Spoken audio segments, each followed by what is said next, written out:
Phony politicians Cruz and Cortez pretend to be for the people amid these GameStop wars. But the liberals are still, of course, resorting to calling conservatives terrorists and enemies within, like Pelosi. And the DHS, Department of Homeland Security, along with the New York Slimes, the failing New York Slimes, want to hype the domestic extremist threat in a new terrorism alert. Ridiculous. This is the end of Hour 2 of the Jesse Lee Peterson Show. It is Friday, January 29th, 2021. Stay tuned for Hour 3 of the Jesse Lee Peterson Show. And after JLP, catch the Hake Report, thehakereport.com/show. But first, Hake news, not fake news. GameStop fallout. You may have heard, probably know more about it than I do, that there was an organized small investors plan to crush hedge funds by buying up GameStop stock. The Epoch Times reports that a sizable group of small investors threatened to bankrupt Wall Street hedge funds that had sought to profit from the downfall of the video game retailer called GameStop. The investors organized online to buy GameStop's stock, forcing billions in losses to the establishment players that had bet on the company's failure. The exact origin of the phenomenon is hard to pinpoint, but some attributed it to an anonymous member of the Reddit forum called r/Wall Street Bets. The Epoch Times reports that amid the GameStop investor wars on January 11th, before the wars started, the stock closed at just under $20 per share. On January 28th, at the height of the wars, it traded as high as $450 per share intraday during the day and closed at $193.60.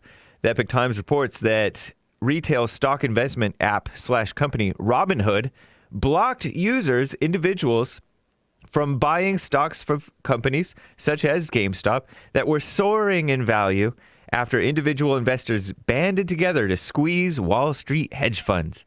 So Republicans and Democrats acted like they were going to unite, or at least the Republicans pretended like they were going to unite with the Democrats to condemn Robinhood's removal of GameStop stock. Not really, though.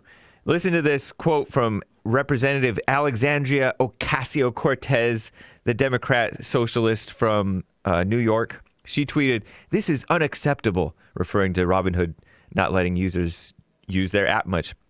"We now need to know more about Robinhood app's decision to block retail investors from purchasing stock while hedge funds are freely able to trade stock as they see fit." "Fully agree," said Senator Ted Cruz, a rhino from Texas, supposedly conservative, but, he's weak, pointing to Ocasio's message, right? Cortez's message. Simp, right?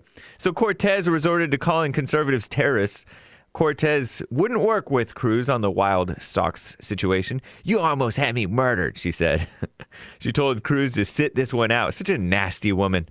Quote, "I am happy to work with Republicans on this issue," Cortez tweeted, "where there's common ground, but you almost had me murdered 3 weeks ago, and you can sit this one out." She's referring to January 6th, the mostly peaceful protest in favor of President Trump and secure election integrity. Anyway, "Happy to work with almost any other GOP that aren't trying to get me killed.